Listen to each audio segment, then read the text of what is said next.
Apakah sudah masuk? Total mahasiswa 20. Mohon maaf, izin suaranya tidak terlalu terdengar.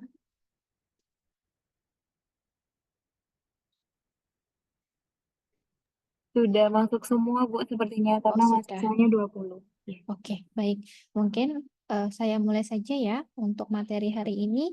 Yang kalau kita lihat untuk materi hari ini adalah terkait isu gender dalam kesehatan reproduksi, yang dimana kita akan berfokusnya itu adalah terkait masalah kebijakan atau strategi dalam isu gender dalam kesehatan reproduksi. Nah, yang dimana nanti diharapkan kita bisa mengetahui program apa saja yang sekiranya mungkin bisa berperan penting dalam kesehatan reproduksi. Izin dulu ya.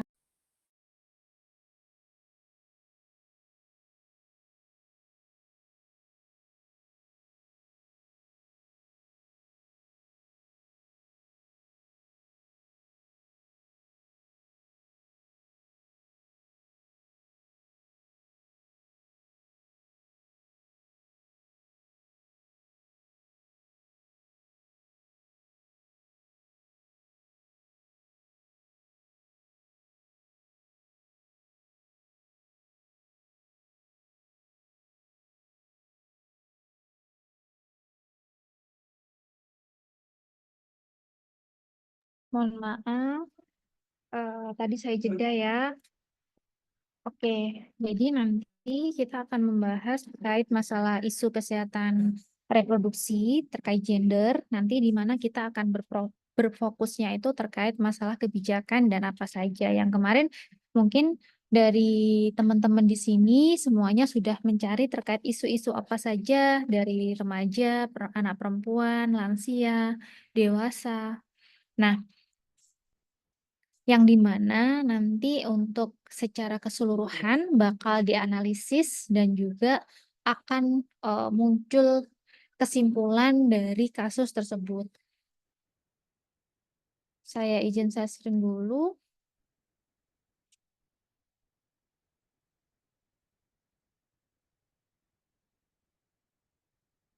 Oke, apakah sudah terlihat? Sudah, Ibu. Baik. Nah, yang tadi sudah saya sampaikan bahwa nantinya kita itu untuk hari ini yang mempunyai agenda yang dimana yang terkait isu gender, strategi, serta eh, dalam kebijakan pusat, serta pengenalan perencanaan dan penganggaran. Nah, yang kita ketahui dulu bahwa yang disebut terkait masalah isu gender, berarti itu adalah eh, yang dimana isu gender ini memiliki peran yang sangat penting dalam kesehatan reproduksi, yang dimana nanti akan berdampak kepada sosialnya, psikologisnya, bahkan bisa berdampak eh, dari keseluruhannya. Nah, di sini untuk terkait isu gender ini bisa terjadi karena kesenjangan yang dimana dapat mempengaruhi dari semuanya, baik itu dari akses ini bisa macam-macam, bisa akses sosial, akses kesehatan, maupun akses yang lain. Ya, sehingga akan sangat berdampak terkait kualitas dari hidup seseorang, baik itu laki-laki maupun perempuan, yang dimana dari segi unsur gender ini yang paling sering dirugikan adalah dari segi perempuan. Nah, dari pertama atau yang kita bahas di awal sampai di akhir itu sebenarnya semuanya itu berkaitan. Pasti kita akan membahas terkait gender, terkait bias gender, terkait masalah orientasi seksual dan bagaimana peran dari seorang atau gender itu. Yang dimana semuanya ini nanti akan berdampak dari ketimpangan gender, baik itu laki-laki maupun perempuan. Yang perlu kita garis bawahi lagi bahwa gender itu adalah bukan terkait orientasi seksualnya atau dari jenis kelaminnya, tapi dari aktivitasnya dan dari segi perilakunya. Kalau misalkan laki-laki, ya dia harus beraktivitas dan berperilaku sebagai seorang laki-laki. Kalau dia perempuan, juga harus beraktivitas dan berperilaku sebagai seorang perempuan, bukan sebaliknya. laki-laki beraktivitas atau berperilaku laki-laki dan sebaliknya. Nah, itu adalah dari gendernya.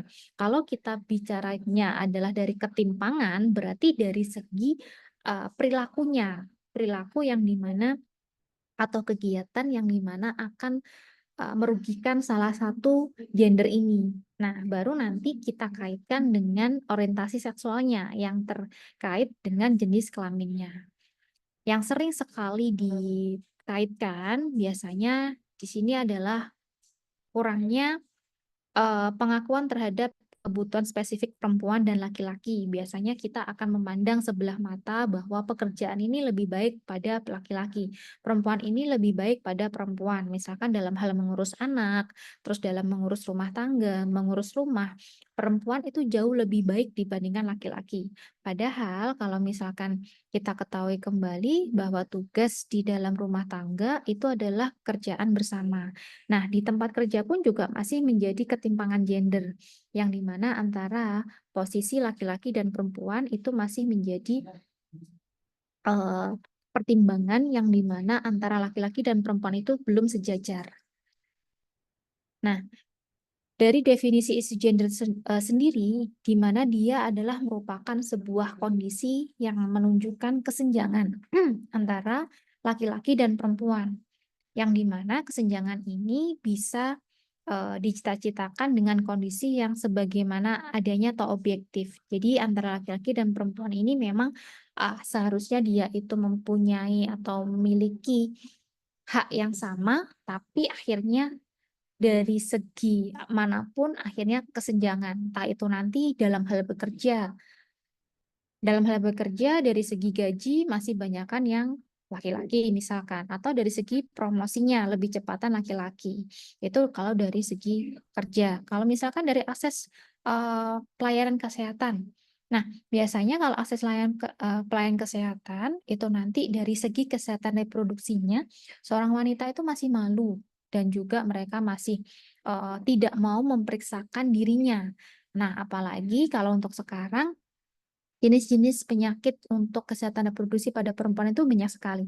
Salah satunya adalah terkait masalah kanker serviks, yang dimana kanker ini sudah mempunyai atau menyumbang kematian untuk para wanita. Nah, mereka seringkali tidak mau memeriksakan atau melakukan pap smear awal karena merasa bahwa saya sehat, dan juga kalau misalkan saya itu tahu atau diagnosanya mereka tahu atau saya sakit apa, nah mereka akan merasa bahwa saya tidak berharga, atau mungkin mereka merasa bahwa tidak ada dukungan moral.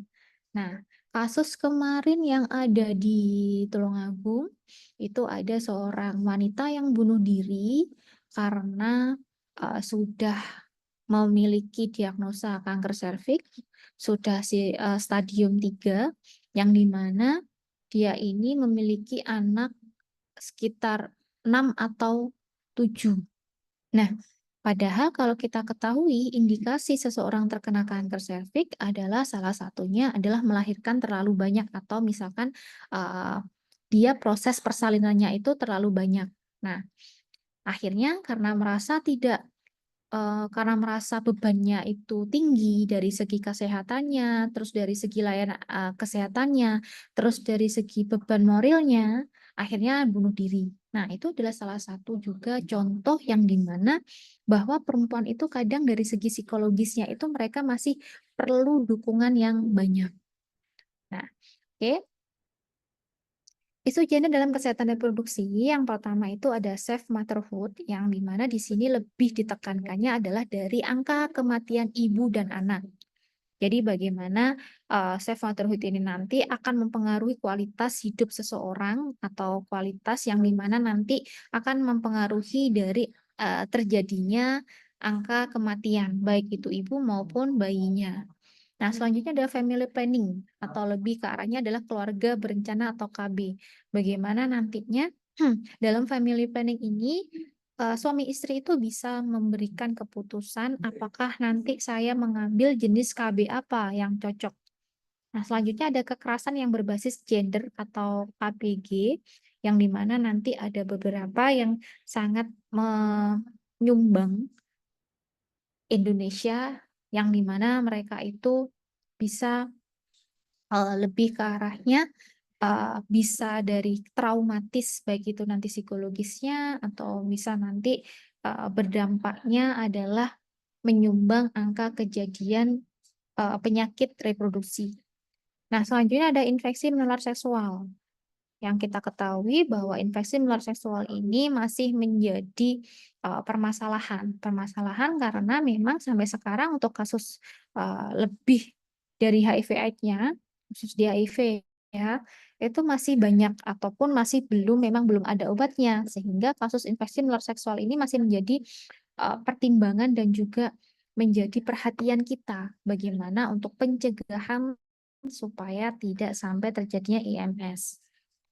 Nah, selain itu dari kesehatan mental, yang kita ketahui bahwa kesehatan mental ini kalau dihubungkan dengan kesehatan reproduksi, berarti nanti bisa dicontohkan aja dari segi kehamilan, terus persalinan, atau menyusui. Jadi segi traumanya itu bagaimana, terus dalam segi menafkahi anak, misalkan dia itu seorang ibu pekerja, terus bagaimana dia itu mengurus anak dan menafkahi keluarganya, nah itu juga menjadi bisa dalam kesehatan mentalnya. Selanjutnya dari kesenjangan akses layanan kesehatan, baik itu laki-laki maupun perempuan. Dari stigma dan norma budaya yang dimana mungkin masih ada beberapa daerah itu yang sedikit tabu atau mereka merasa bahwa perempuan itu harus seperti ini, tidak boleh seperti ini. Nah, jadi terjadinya diskriminasi atau stigma. Selanjutnya adanya kesenjangan informasi dan edukasi atau kurangnya atau minimnya informasi kesehatan yang perempuan atau laki-laki dapatkan.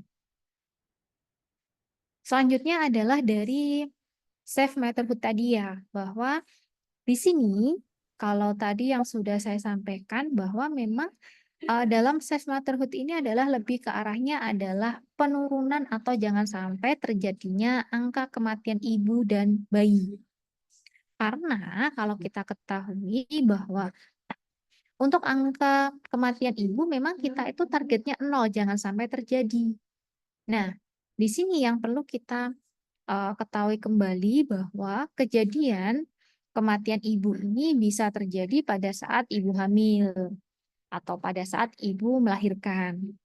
Nah, jadi yang kita ketahui kembali lagi, ketika ibu hamil itu bagaimana perannya dari keluarga, dari masyarakat, dan juga bagaimana peran dari ibunya sendiri sehingga mereka bisa lebih meminimal mungkin dari rasa mungkin stresnya. Nah, mungkin juga dari komplikasi persalinan atau komplikasi kehamilan ya. Di komplikasi kehamilan dulu bisa jadi waktu hamil adanya komplikasi seperti eklamsi atau preeklamsi. Nah, itu adalah suatu kondisi yang dimana kita tidak tahu terjadinya atau penyebabnya, tapi tiba-tiba tekanan darahnya naik. Makanya dari pemerintah diadakan yang namanya ANC terpadu yang dimana ANC terpadu ini dilakukan ibu hamil minimal adalah 4 kali dalam proses kehamilan. Yang dimana trimester 1 1 kali, trimester 2 1 kali, dan trimester 3 2 kali. Itu adalah minimal. Tapi kalau misalkan lebih dari 4 kali boleh atau setiap bulan mau periksa juga diperbolehkan. Tapi di sini minimalnya adalah 4 kali. Yang dimana nanti dalam ANC terpadu ini ada yang namanya tes laboratorium untuk mencegah terjadinya IMS misalkan terjadi. Nah, dengan harapan kalau misalkan adanya riwayat atau mungkin didiagnosanya ibu ini terkena HIV. Nah, dengan cara dia itu mengkonsumsi ARV sedini mungkin, diharapkan penularan antara ibu dan anaknya ini semakin minim atau bisa tidak sampai terjadi. Karena ada beberapa penelitian itu yang menunjukkan bahwa semakin dini seorang ibu hamil terdiagnosa atau dia itu diketahui bahwa dia itu mengalami atau terdiagnosa HIV, semakin dini dia itu mengkonsumsi ARV, Nah, penularannya ke bayinya itu adalah 0,00001 sekian. Jadi tidak sampai menyumbangkan penularan 100%. Nanti pun untuk persalinannya dilakukan pun secara SC atau seksio sesaria. Nah, di sini untuk safe motherhood sendiri, poin pertama itu lebih ke arahnya pengambilan keputusan. Nah, pengambilan keputusan itu biasanya lebih dikaitkannya dari pengambilan keputusan keluarga atau kepala keluarga atau seorang ayah, seorang suami, atau seorang bapak. Nah, misalkan dalam penentuan kapan hamil, padahal kalau kalau dalam sebuah keluarga, kapan hamil hendaknya itu bisa ditentukan. Kita bisa bermusyawarah antara istri dan suaminya, apakah saya siap hamil, apakah tidak. Karena nanti kalau misalkan ini dari psikologi si istrinya ini tidak siap, secara otomatis nanti akan berdampak untuk kehamilannya. Terus nanti kalau sudah lahir nanti akan berdampak ke bayinya. Kalau misalkan kita itu hamil, berarti harus dalam kondisi happy. Nanti takutnya bisa mempengaruhi dari psikologi si ibunya, sehingga akan mempengaruhi dari janinnya juga atau dari bayinya di dalamnya ya, janin. Karena kalau misalkan seorang ibu itu stres, secara otomatis bayi atau janin yang ada di dalam kandungan juga merasakan. Kalau misalkan kita itu sering menangis atau mungkin sering depresi, ditakutkan nanti janin dalam kandungannya pun akan bisa stres juga, sehingga akan memicu terjadinya kematian pada bayi atau pada janin. Nah, selanjutnya poin kedua yang dimana sikap perilaku keluarga itu lebih mengutamakan laki-laki. Nah, contohnya saja dari mengkonsumsi makan sehari-hari yang dimana seorang anak laki-laki atau suami itu selalu akan didahulukan dibandingkan perempuan. Nah, ini sering sekali nih dalam kehidupan sosial, misalkan pada arisan RT atau mungkin uh, pada di daerah-daerah itu selalu mengutamakan silakan layani dulu bapak-bapaknya atau laki-lakinya dulu. Padahal atau yang mengambilnya laki-laki dulu. Padahal sama, baik itu laki-laki maupun perempuan. Nah, di sini memang budaya ini atau terkait adat ini masih sering sekali terjadi di kehidupan sehari-hari. Berarti kalau kita tahu seperti ini, memang dari keseimbangan atau ketimpangan gender itu masih berlaku. Dan juga dalam kehidupan sehari-hari terkait peran gender ini masih belum setara. Nah, selanjutnya dari beban majemuk yang dimana lebih ditekankan pada seorang perempuan. Karena nanti perempuan itu memang dia lebih ke arahnya adalah double job atau kemarin ada double burden ya. Dia itu harus menjadi seorang istri, menjadi seorang ibu. Kadang dia juga menjadi seorang wanita karir. Yang dimana kalau misalkan dia itu wanita karir, dia harus bekerja, nanti pulang kerja dia harus mengurus anaknya, kadang menyiapkan makanan suaminya. Nah, kalau misalkan dalam posisi ini, kalau misalkan dia itu tidak di lingkungan yang mungkin dapat mendukung emosionalnya, secara otomatis bahkan banyak kejadian-kejadian depresi pada ibu rumah tangga atau pada ibu bekerja juga. Nah, kan juga banyak ya kejadian-kejadian ibu bunuh diri atau mungkin ibunya membunuh anaknya karena memang seperti ini. Jadi situasi dukungan moral yang mereka dapatkan itu belum sesuai. Selanjutnya adalah dari family planning atau keluarga berencana. Nah, pada tahun 1997 terkait data SDKI yang dimana bahwa persentase kesertaan ber-KB itu sekitar 98% itu masih pada perempuan. Nah, mungkin dulu itu belum ada yang namanya KB pada laki-laki atau KB itu dianggap sesuatu hal yang tidak perlu. Apalagi kalau misalkan dalam budaya-budaya tertentu yang di mana KB ini memang sesuatu hal yang asing yang kalau misalkan dimasukkan ke tubuh itu dia benda asing. Ada yang berasumsi seperti itu. Nah, sehingga pada tahun 1997 ini kebanyakan aseptor, kalau dulu namanya aseptor, tapi kalau sekarang itu sudah peserta. Itu adalah rata-rata adalah perempuan, sekitar 98%. Tapi kalau kita lihat sekarang lagi, yang melakukan KB itu juga seorang perempuan, walaupun sekarang untuk KB seorang laki-laki itu ada ya, entah itu nanti dia melakukan vasektomi atau mungkin ada pil untuk laki-laki dan juga ada yang namanya kondom. Nah, dari kesertaan ini diharapkan antara laki-laki dan perempuan itu bisa saling setara. Kalau misalkan perempuan itu dia ber-KB, ya mungkin bisa gantian. Karena apa?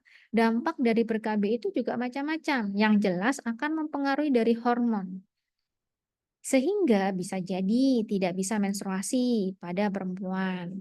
Terus bisa jadi mengalami obesitas atau kegemukan karena adalah salah satu efek dari ber-KB. Nah, selain itu juga mungkin dari segi hormonnya bisa jerawatan atau mungkin merasa bahwa saya tidak cantik lagi. Nah, akhirnya dari asumsi itu akhirnya dibuat KB kecantikan. Jadi ada yang untuk KB, untuk yang dia itu juga untuk menunda kehamilan, juga untuk kecantikan diri sendiri. Yang mungkin sekarang untuk biayanya juga jauh lebih mahal dibandingkan KB-KB biasa. Nah, selanjutnya di sini juga perempuan itu tidak mempunyai kekuatan untuk memutuskan dia itu mau memakai metode kontrasepsi apa. Karena semua keputusan itu adanya di laki-laki. Oh, ibu tidak perlu nih KB, nggak usah. Terus akhirnya kebobolan atau mungkin akhirnya hamil lagi. Anaknya banyak, bisa 4, bisa 5, bisa 6. Nah, kalau kita ketahui bahwa faktor resiko kanker serviks itu adalah tadi melahirkan terlalu banyak, itu adalah salah satu indikasi. Nah, kalau misalkan seperti ini, ada juga untuk penyediaan alat obat kontrasepsi yang tidak memadai di tempat pelayanan. Nah, mungkin dari segi kalau kita keluarga berencana kan ada untuk eh, hormon, terus dari non-hormon. Kalau misalkan non-hormon, dia ada IUD, terus kalau hormon bisa ada pil, ada suntik, dan mungkin ada implan. Nah, itu tadi di mana? Apakah dari tenaga kesehatannya itu atau tempat pelayanannya itu sudah sesuai? Apakah ada nih dari segi non-hormonnya atau IUD-nya? Karena memang pada dasarnya kalau misalkan seorang wanita dia ber-KB dengan menggunakan hormonal, secara otomatis akan mempengaruhi dari segi menstruasinya, akan berdampak pada efek sampingnya yang tadi seperti kegemukan dan lain-lain. Nah, yang paling cocok apa? Yaitu non-hormonal atau memakai spiral atau IUD. Tapi banyak juga perempuan itu yang tidak mau karena apa? Takut cara pemasangannya yang dimana harus dilewatkan di vagina perempuan. Terus juga yang lain. Nah, di sini akhirnya lebih ditekankan perempuan itu kadang masih kebingungan. Saya mau pakai apa? Kalau misalkan nanti pakai IUD terus nanti dari benangnya itu menusuk, nanti suaminya tidak mau. Nah, padahal bisa juga nih kita koordinasikan atau kita diskusikan dengan pelayan kesehatannya. Ada nggak misalkan yang IUD-nya itu benangnya halus sehingga tidak mempengaruhi ketika melakukan hubungan suami istri. Nah, itu perlu harus adanya komunikasi baik itu laki-laki maupun perempuan. Nah, selanjutnya adalah dari pengambilan keputusan partisipasi kaum laki-laki dalam program KB. Ini memang masih sangat kecil, bahkan eh, untuk seorang laki-laki menggunakan kondom pada istrinya, itu memang mereka jauh tidak menyukai karena rasanya mungkin tidak enak dan lain-lain. Nah, tapi kalau untuk kita melakukan vasektomi atau mungkin diikat untuk jalannya sperma, itu mereka tidak mau. Sehingga tetap yang melakukan ber-KB itu pada perempuan. Nah, padahal kalau kita ketahui dampak dari KB itu bisa macam-macam dan dapat mempengaruhi dari segi hormonalnya si wanita. Oke, selanjutnya dari segi kekerasan yang berbasis gender atau KBG. Nah, salah satu contohnya atau yang pertama itu dari kekerasan seksual, yang dimana korban kekerasan seksual itu seringkali tidak mendapatkan layanan akses kesehatan reproduksi, misalkan seperti konseling atau pencegahan kehamilan akibat pemerkosaan. Nah, mungkin kalau sekarang yang dari dulu untuk eh, petugas atau dari Komnas HAM perempuan, mereka selalu melibatkan korban supaya apa? Supaya korban ini merasa terlindungi. Terus mereka juga si korban ini pasti adanya trauma, apalagi sampai adanya kehamilan. Nah, nanti bagaimana? Tetapi kalau misalkan di lingkungan tetangganya atau mungkin di desanya, yang salah ya si perempuan, bukan si laki-lakinya. Kenapa kok mau? Kenapa kok berpakaian seperti ini, seperti ini, seperti ini?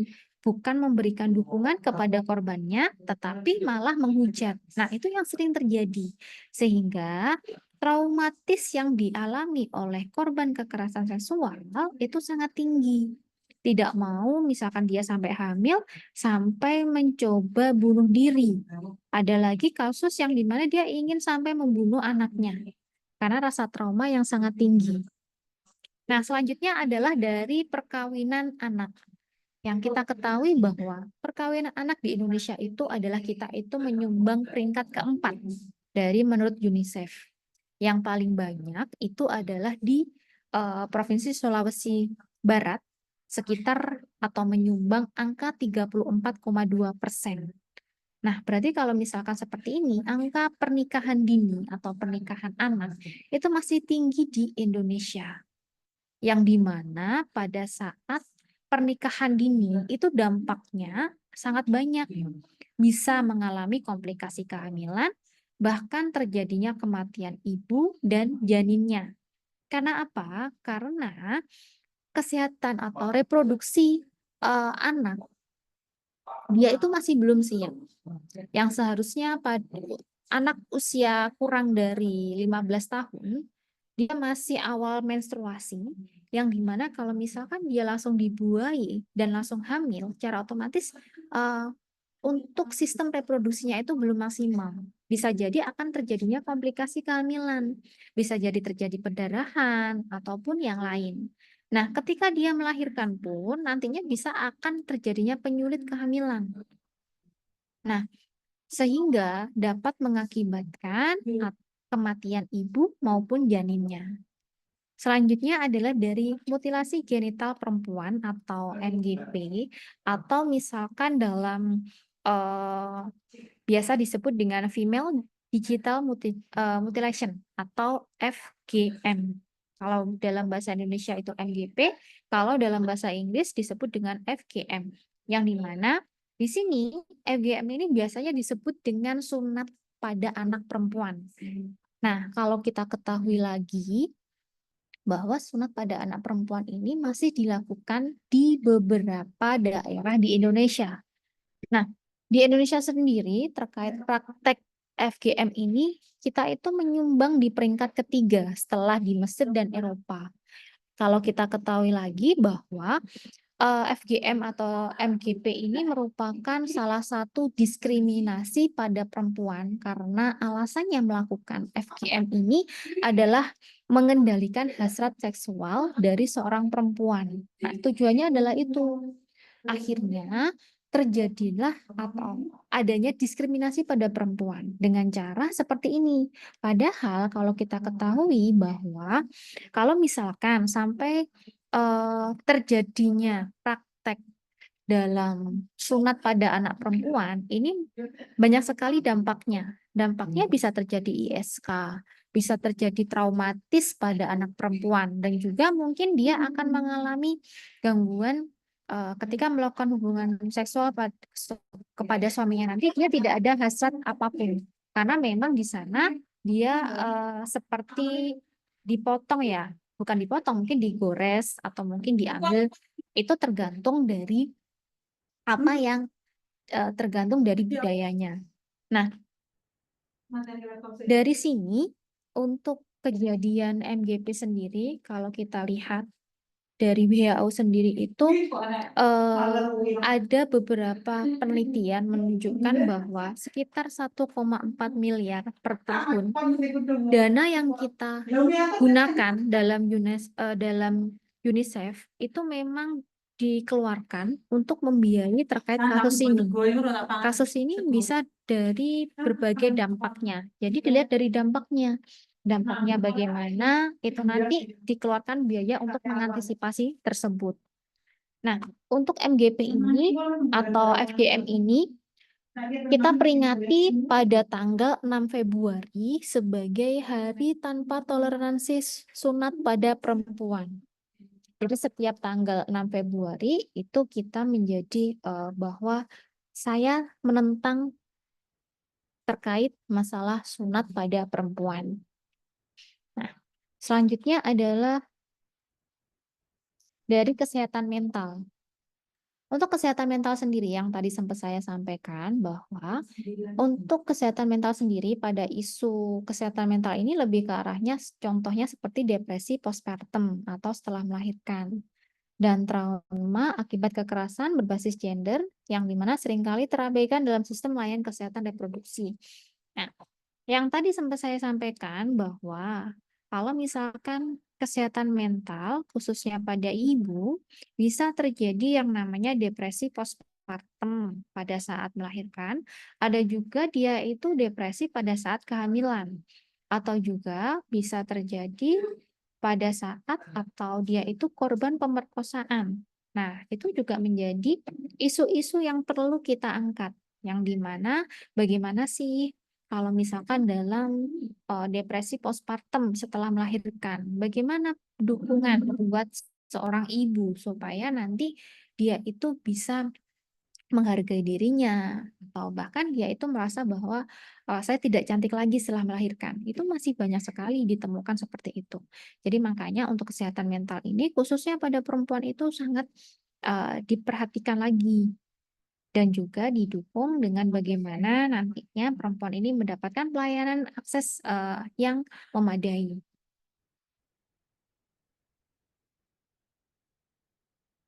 Nah, selanjutnya adalah dari kesenjangan layanan kesehatan. Kesenjangan layanan kesehatan ini salah satunya adalah minimnya pendidikan untuk remaja, yang dimana banyak remaja yang di sini khususnya perempuan itu tidak mendapatkan informasi yang memadai tentang menstruasi, kehamilan, atau infeksi menular seksual.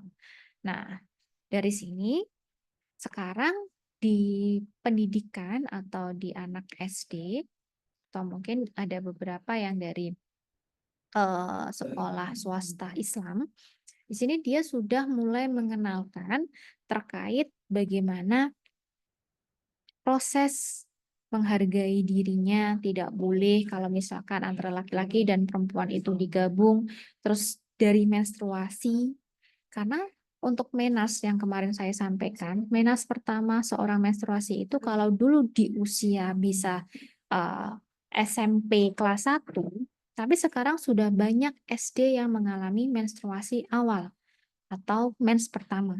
Nah, itu diakibatkan karena memang dari segi sosial budaya, dari gizinya, dan juga dari akses yang mereka atau yang informasi yang mereka dapatkan, atau mungkin dari film-film yang mereka lihat, terus dari segi yang lain. Karena memang untuk kemajuan iptek yang sangat luar biasa, yang dimana anak-anak sekarang itu bisa mengakses semuanya. Sehingga orang tua itu harus wajib mengecek apa saja yang mereka lihat, apa saja yang mereka tonton. Nah, kan banyak juga nih anak-anak SD yang dimana anak-anak SD sekarang sudah mulai banyak yang mungkin berpacaran, mungkin yang menggunakan bahasa-bahasa panggilan sayang. Nah, padahal mereka masih SD, sehingga eh, takutnya akan terjadinya misalkan kehamilan di luar nikah. Nah, terus hubungan suami istri, padahal masih SD ataupun SMP. Sehingga nanti akan berdampaknya kemana? Ke infeksi menular seksual. Yang perlu mungkin kita garis atau yang kita tekankan lagi adalah dari dampak kehamilan, dari dampak kehamilan tidak diinginkan. Nah, itu perlu kita tekankan lagi supaya mereka itu ada rasa takut bahwa oh kalau misalkan kita melakukan berhubungan badan sama pacar nanti bisa jadi hamil yang pertama. Terus nanti kalau misalkan udah hamil bisa jadi adanya beberapa penyakit-penyakit penyerta seperti HIV, sifilis, gonore dan macam-macam. Nah, selanjutnya dari kesenjangan gender dalam pendidikan. Kalau kita lihat di sini, untuk kesenjangan gender dalam pendidikan ini eh, untuk terkait remaja laki-laki itu seringkali tidak dilibatkan dalam program pendidikan reproduksi. Nah, padahal mereka juga berperan penting. Kalau kita lihat, memang kalau pendidikan reproduksi itu lebih mengarahnya ke perempuan. Padahal laki-laki itu juga mempunyai sistem reproduksi, sama halnya dengan perempuan. Walaupun memang pada perempuan itu dia lebih kompleks, tapi seharusnya dari laki-laki itu dia mendapatkan pendidikan reproduksi. Nah, dilihat dari mana sehingga nantinya diharapkan jangan sampai terjadinya IMS atau infeksi menular seksual. Seharusnya edukasi ini diberikan keseluruhan, khususnya pada anak-anak remaja. Karena pada anak-anak remaja ini mereka ingin sekali uji coba atau ingin mengetahui rasanya bagaimana. Dengan cara mungkin karena ingin tahu, akhirnya lihat di mungkin di YouTube atau mungkin yang lain. Tapi mereka tidak tahu dampaknya itu seperti apa. Terus kalau misalkan dari dampak sosialnya bagaimana? Nah, anak-anak sekarang mungkin hanya dari saya ingin tahunya saja atau saya ingin rasanya saja pada saat itu juga. Tapi untuk kedepannya tidak diinformasikan. Nah, itu adalah tugas kita bersama, baik itu dari segi orang tua, dari tenaga kesehatan, dari pihak sekolah, yang dimana pihak sekolah itu bisa sebenarnya berkoordinasi atau bekerja sama dengan tenaga kesehatan. Sehingga dibuatkan program setiap 6 bulan sekali atau 3 bulan sekali, itu adanya sosialisasi atau pemberian pembelajaran khusus di kesehatan reproduksi, baik itu laki-laki maupun perempuan. Nah, selanjutnya adalah dari stigma dan norma budaya. Kalau kita ketahui bahwa peran budaya itu memang sangat berperan penting. Apalagi kalau dalam kebudayaan kita itu masih sering sekali merasa tabu dalam membicarakan terkait kesehatan reproduksi. Yang dimana kadang perempuan itu sering tidak berani mendiskusikan terkait kesehatan reproduksinya kepada orang tuanya. Misalkan saat dia itu menstruasi pertama. Nah, apa sih yang harus dilakukan saat menstruasi pertama? Ini mereka kadang merasa malu. Padahal untuk sekarang itu adalah hal yang biasa. Seharusnya kita itu memberikan edukasi kepada anak kita perempuan. Nanti kalau kamu dewasa atau kamu remaja, kamu akan mengalami menstruasi. Apa yang harus dilakukan? Berarti ini adanya pembalut yang dimana pembalut ini bisa kamu ganti 3 kali dalam sehari ataupun sesuai dengan kebutuhan. Jangan sampai untuk hygiene eh, reproduksi waktu menstruasi itu hanya 1 kali. Karena masih ada yang seperti itu, apalagi kalau dari segi teorinya atau pemberian edukasi kepada anak ini belum maksimal. Sehingga mereka ini perlu mendapatkan informasi yang lebih. Nah, selanjutnya kalau misalkan seorang anak yang menstruasi, dia harus didukung dengan pemberian FA atau tablet tambah darah. Fungsinya apa? Fungsinya adalah untuk mengganti sel darah merah yang sudah dikeluarkan itu bisa tergantikan sehingga mencegah terjadinya anemia. Nah, selain itu juga adanya stigma atau norma yang dimana melarang pembicaraan terbuka atau terlalu vulgar. Misalkan kita nih membicarakan terkait kesehatan reproduksi yang dimana kesehatan reproduksi itu menjadi hal yang wajar. Kalau misalkan kita nyeri haid pada anak perempuan. Nah, itu seharusnya segera dikonsultasikan, apalagi kalau misalkan menstruasi tidak sembuh-sembuh. Nah, itu kenapa? Ada apa? Apakah memang ada penyakit penyertanya atau memang segi dari hormonnya? Nah, itu yang perlu kita diskusikan.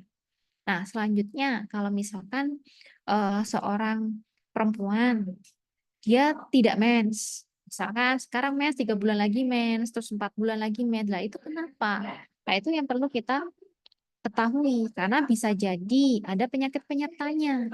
Banyak kejadian anak atau waktu dia remaja kista terus miom karena memang merasa bahwa saya baik-baik saja, tidak bisa memberikan atau bercerita kepada orang tuanya, sehingga dari situ nanti kita tidak bisa menanyakan kepada tenaga kesehatan.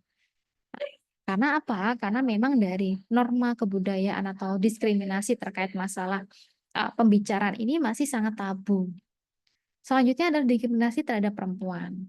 Dari ada beberapa budaya, memang perempuan itu sering tidak diperbolehkan mengambil keputusan terkait tubuh mereka sendiri, seperti penggunaan kontrasepsi.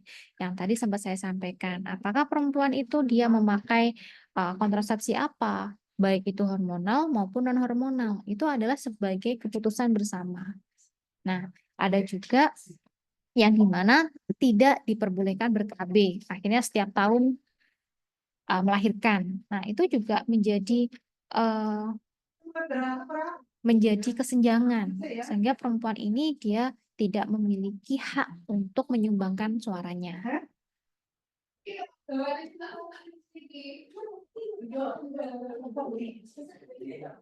Nah, selanjutnya adalah strategi integrasi isu gender dalam kebijakan pusat dan daerah di bidang kesehatan.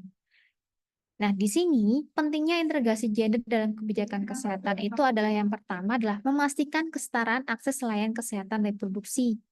Nah, di dalam pelayanan kesehatan atau mungkin bisa kita temukan di puskesmas atau mungkin di layanan rumah sakit, ada yang namanya layanan kesehatan ibu dan anak dan juga reproduksi. Jadi kita bisa masuk ke sana. Bisa masuk ke sana kalau misalkan dari segi eh, remaja atau mungkin anak perempuan, dia mau diskusi terkait menstruasi dan lain-lain, itu dia bisa masuk ke sana. Nah, sekarang pun dari pemerintah itu sebenarnya sudah menyisipkan berbagai banyak program yang dimana untuk mensetarakan gender. Selain itu juga dapat mengurangi ketimpangan yang berbasis gender dalam kesehatan, seperti kematian ibu atau kekerasan yang berbasis gender. Yang kalau kita ketahui bahwa untuk kematian ibu ini menjadi poin penting. Poin penting yang dimana pemerintah itu bisa meminimal mungkin kejadian kematian tersebut. Nah, apalagi dari kekerasan yang berbasis gender, baik itu bisa kekerasan seksual atau mungkin yang lain. Yang kita ketahui bahwa memang dasar terkait kekerasan yang berbasis gender ini adalah uh, seorang perempuan itu kadang dinilai bahwa dia itu bisa menurut. Nah, jadi untuk kekerasan yang berbasis gender ini bisa secara fisik maupun verbal. Baik itu nanti dia itu mengalami kekerasan seksual, dia itu kekerasan verbal, atau mungkin dia juga melakukan pelecehan seksual. Selain itu juga kita memastikan kebijakan kesehatan dan juga mempertimbangkan kebutuhan spesifik perempuan dan laki-laki. Karena pada dasarnya kebutuhan laki-laki dan perempuan itu berbeda. Seorang perempuan itu harus seperti apa, terus laki-laki itu bagaimana, itu harus didukung dan juga difasilitasi dengan beberapa akses layanan kesehatan.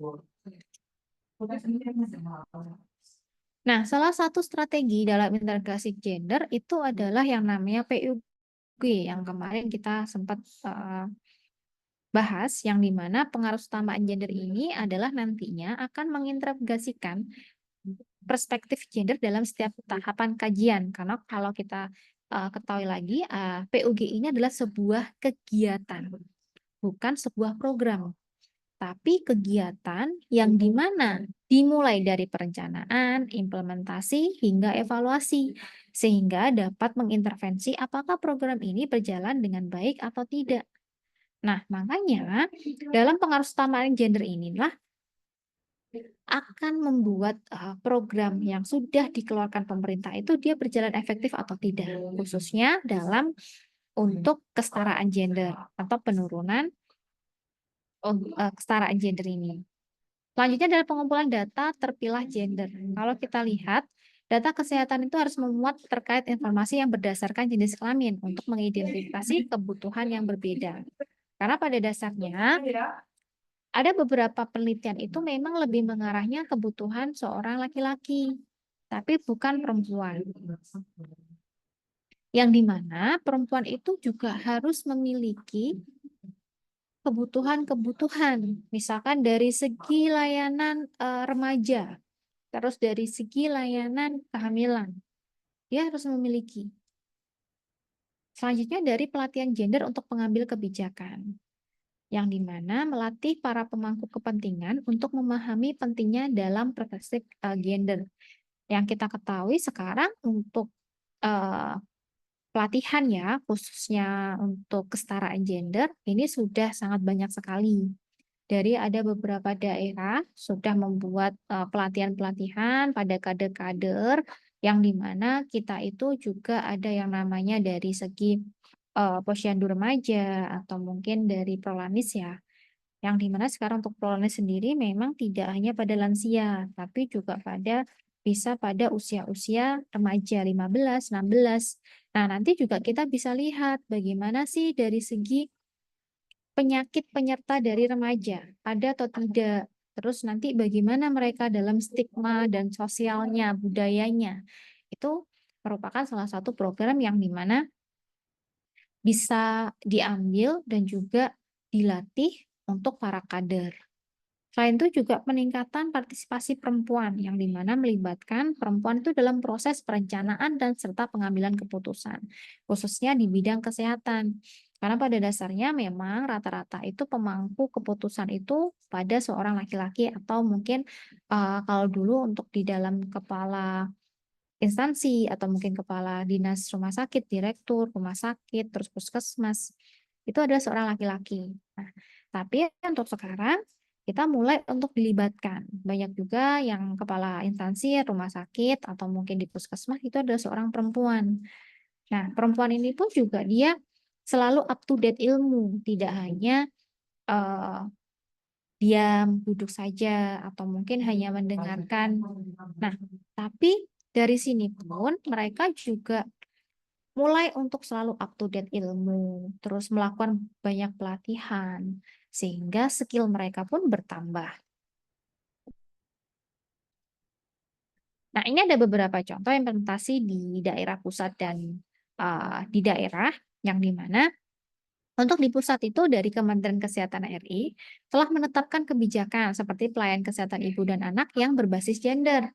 Seperti halnya tadi, seperti program ANC terpadu itu pun juga merupakan salah satu kebijakan dari pemerintah untuk meningkatkan angka kematian ibu dan janin.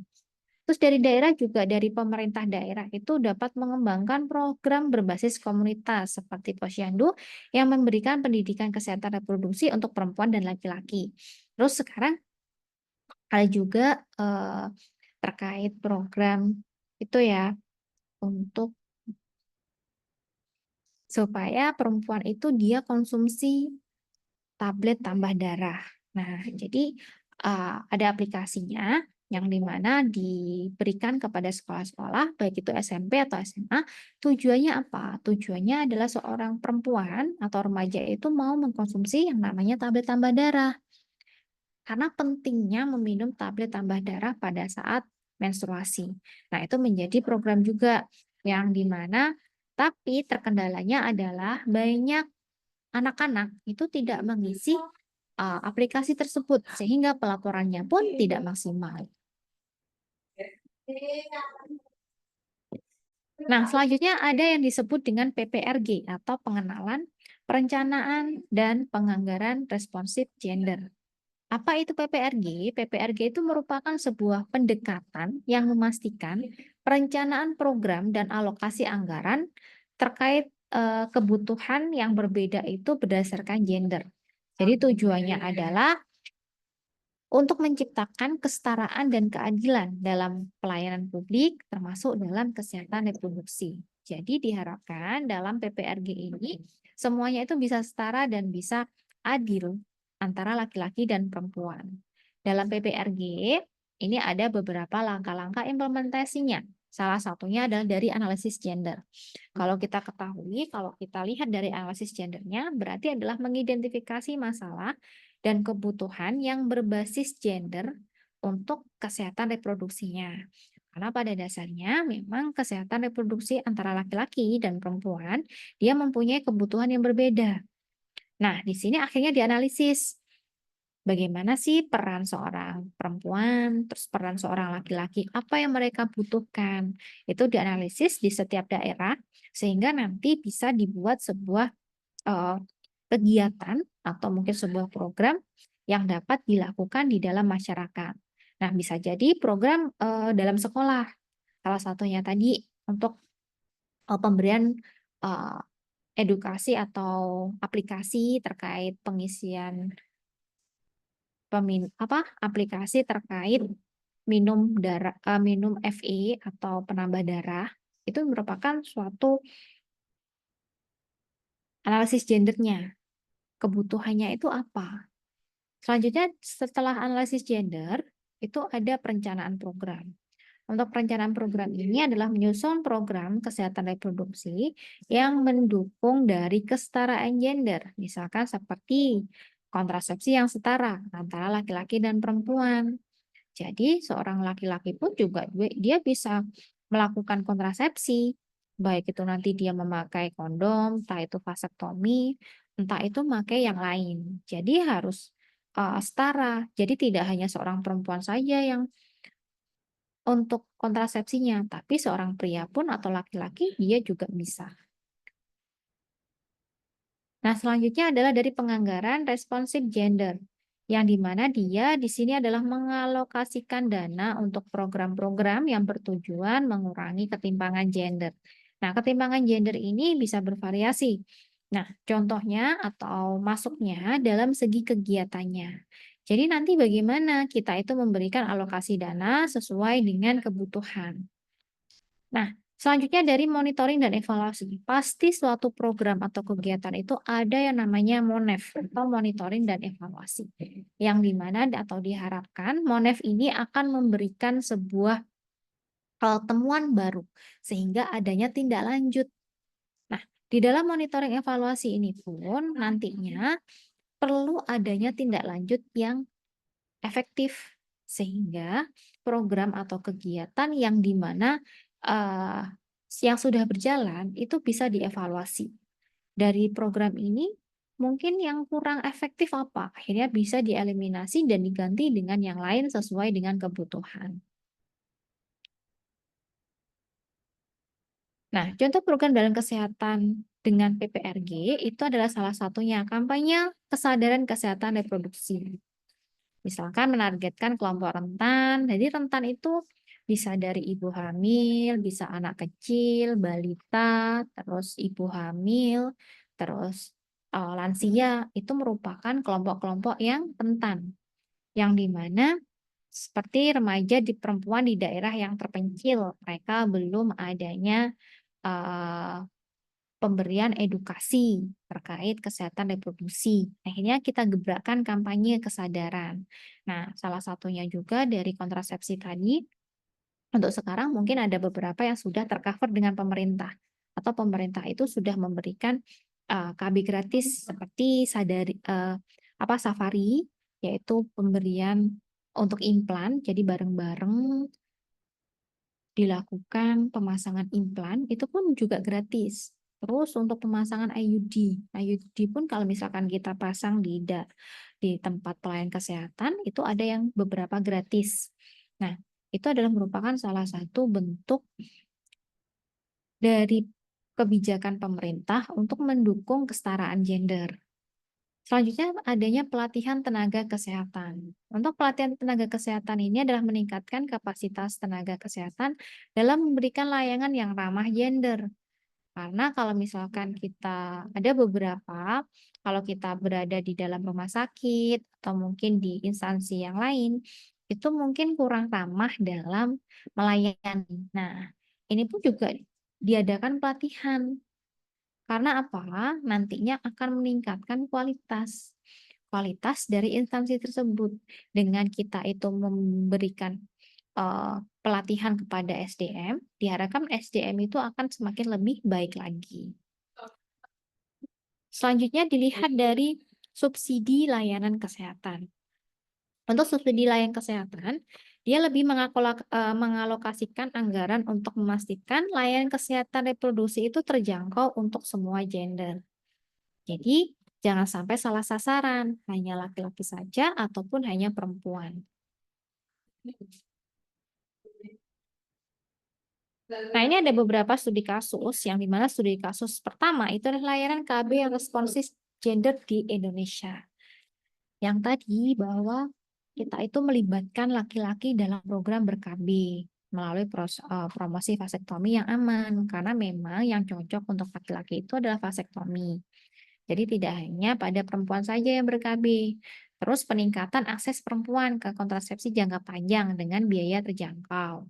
Nah, ini pun juga sudah eh, dilakukan. Yang tadi sempat saya sampaikan bahwa kita itu ada yang namanya safari, terus pemasangan IUD gratis, atau mungkin hanya dikenakan dari biaya administratif, atau mungkin yang lain.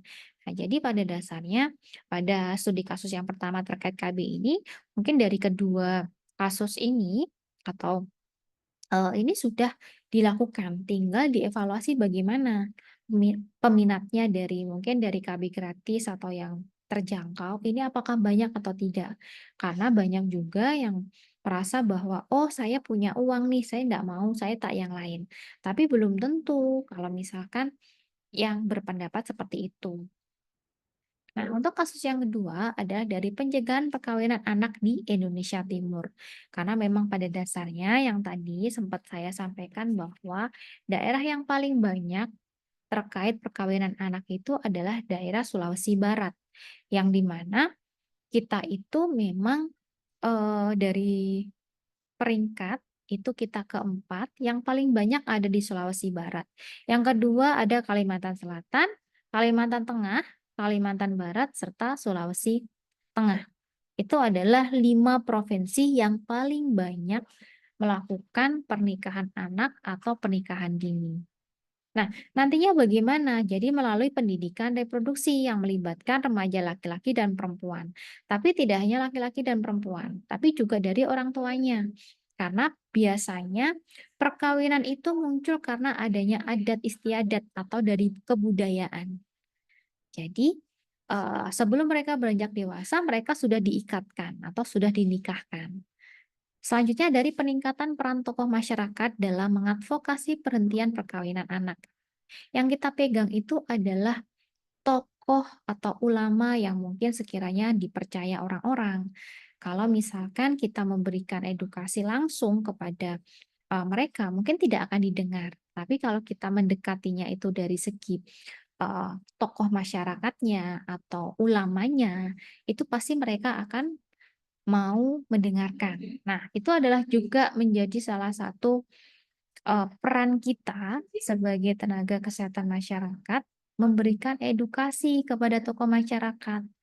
Jadi dibuka lebar-lebar mereka terkait kesehatannya, terkait dari traumatisnya, terus dari sosialnya itu bagaimana, itu harus dijelaskan secara panjang kali lebar. Oke, oke. Mungkin itu yang bisa saya sampaikan. Kalau kita simpulkan bahwa pada dasarnya isu dalam gender ada beberapa yang memang perlu kita tekankan dan juga ada beberapa strategi untuk pemangku kesehatan yang di mana pemangku kesehatan itu atau pemangku tokoh masyarakat itu penting untuk memberikan advokasi kepada masyarakat. Nah, selain itu, di sini untuk kesetaraan gender semuanya itu sudah berlangsung atau sudah adanya penurunan. Tetapi perlu adanya evaluasi yang lebih lanjut terkait program-program pemerintah yang sekiranya yang menyangkut pautkan terkait masalah kesehatan reproduksi. Oke, mungkin itu yang bisa saya sampaikan. Mungkin ada yang mau ditanyakan atau mungkin ada yang mau didiskusikan. Saya persilakan.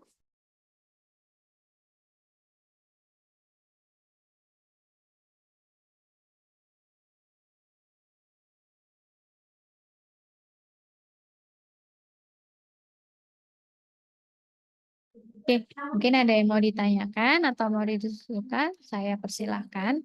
Atau mungkin yang kemarin ada dari Mbak Anissa menanyakan dari tugasnya yang masih belum paham atau mungkin ada yang mau disampaikan, saya persilahkan.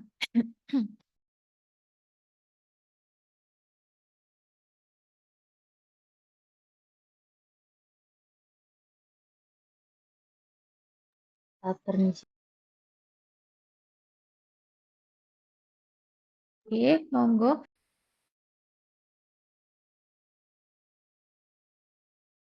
Permisi Bu, mau tanya. Ini terkait tugas yang kemarin sih, maksudnya masih berkaitan dengan tugas yang kemarin itu. Kan di kelompok kami itu membahas terkait diskriminasi eh, gender dalam adat Bali, dan di Bali itu adatnya masih sangat kental. Nah, mungkin em, apa ya, terkait solusi kalau misalkan penerapan hukum adat itu masih sangat diterapkan, itu kira-kira solusi yang tepat itu seperti apa? Oke, Soalnya kan, baik.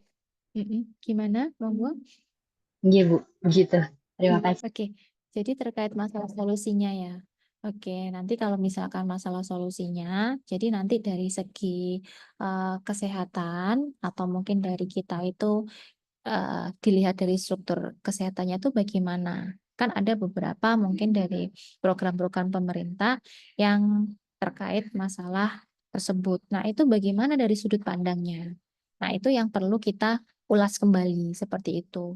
Jadi nanti solusinya itu lebih ke arahnya adalah kita bandingkan dari program-program pemerintah yang ada, nanti bisa dibandingkan dengan kenyataannya seperti apa. Baru nanti kita simpulkan atau kita solusikan kita itu sebagai tenaga kesehatan, khususnya sebagai kesehatan masyarakat ya, karena memang kita itu lebih arahnya adalah memberikan edukasi atau nanti kita itu membuat sebuah pemangku kebijakan, kita bisa membuat sebuah program untuk mereka seperti itu.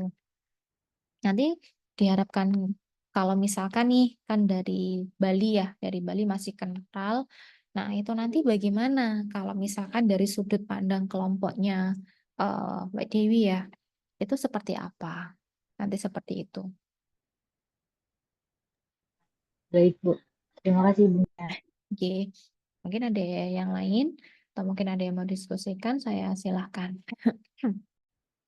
Permisi Ibu, Oke. saya mau menyambung pertanyaan dari Mbak Dewi tadi karena kami sekelompok gitu. Jadi untuk tugasnya ini tidak harus bagaimana ya? Karena secara realita kalau misalkan kita memberi, jadi intinya itu solusinya itu bisa berupa rekomendasi kebijakan untuk kedepannya nanti gitu. Ya, Karena benar. itu kalau di Bali sendiri itu bagaimana ya, kalau misalkan kita melaksanakan kebijakan pemerintah, tapi di sisi lain masyarakat Bali itu jadinya seperti melanggar hukum adat tuh. Tapi di sisi lain sebenarnya hukum adat ini tuh stigma masyarakat yang menjadikan adanya diskriminasi gender gitu. Nah, J, kalau seperti itu mungkin ini. Jadi kan kita itu memang solusi itu adalah harapannya itu adalah rekomendasi ya. Harapannya itu adalah rekomendasi yang dimana nantinya bisa diangkat sebuah kebijakan atau program. Karena di sini itu lebih kental terkait masalah stigma atau diskriminasi terkait kebudayaannya, itu nanti mungkin lebih diarahkannya bagaimana peran masyarakat dalam menanggapi terkait masalah kebudayaannya. Kan kalau di Bali itu kan memang tidak semuanya dari masyarakat Bali. Ada beberapa masyarakatnya itu pendatang atau mungkin yang lain. Nah, itu bagaimana kita itu memberikan rekomendasi kepada mereka. Karena memang pada dasarnya kasus-kasus yang tadi sempat disampaikan dari kelompoknya Mbak Dewi ya, itu kan masih tinggi ya di sana. Nah, sampai sekarang masih belum ada solusinya. Nah, jadi diharapkan itu nanti bisa dibuat sebuah rekomendasi.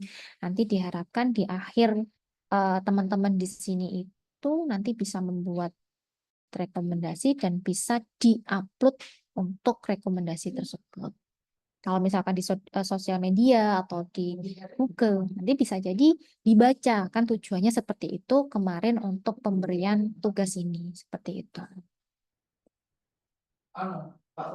Oke, oke. Paham Oke, ya. Terima oke, kasih. oke, siap. Mungkin ada yang mau disampaikan lagi, atau mungkin ada yang mau diskusikan terkait tugas kemarin atau yang lain, saya persilahkan.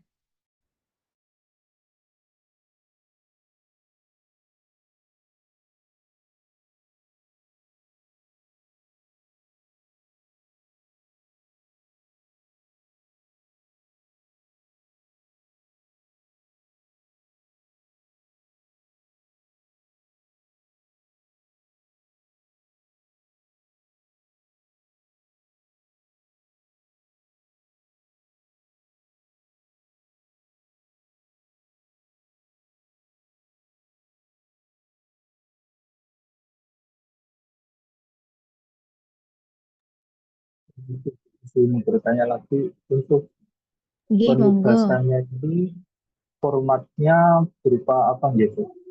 Oke, PowerPoint atau gini. Word?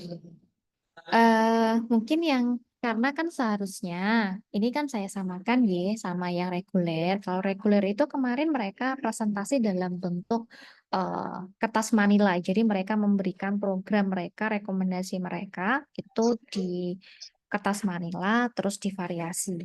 Itu yang mungkin bedanya dengan yang di RPL ini. Nah, di RPL ini silakan nanti semuanya itu dalam bentuk Word. Jadi bentuknya makalah. Nah, nanti di akhirnya atau mungkin bisa saya bikinkan formatnya dulu aja ya, karena kan ini pengumpulannya ini kan 2 minggu selanjutnya ya, kan masih lama. Nanti mungkin saya bisa bikinkan dulu. Nah, untuk besok akan saya kirimkan ke Mbak Anissa. Mungkin seperti itu, supaya sama keseluruhan pengerjaannya. Baik. Oke, siap. Terima kasih. Mungkin ada yang mau diskusikan lagi atau mungkin sudah cukup.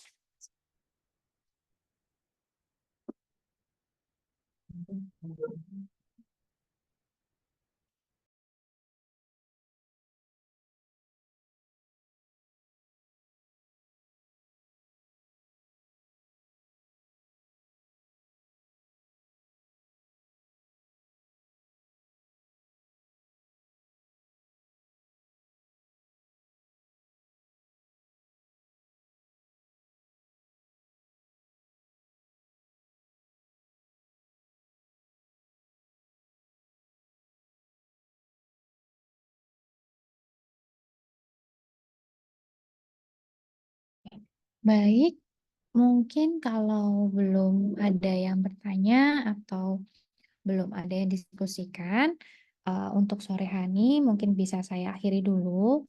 Nanti kalau ada yang pertanyaan atau mungkin ada yang mau diskusikan dari Mbak Anissa bisa tele saya atau japri saya.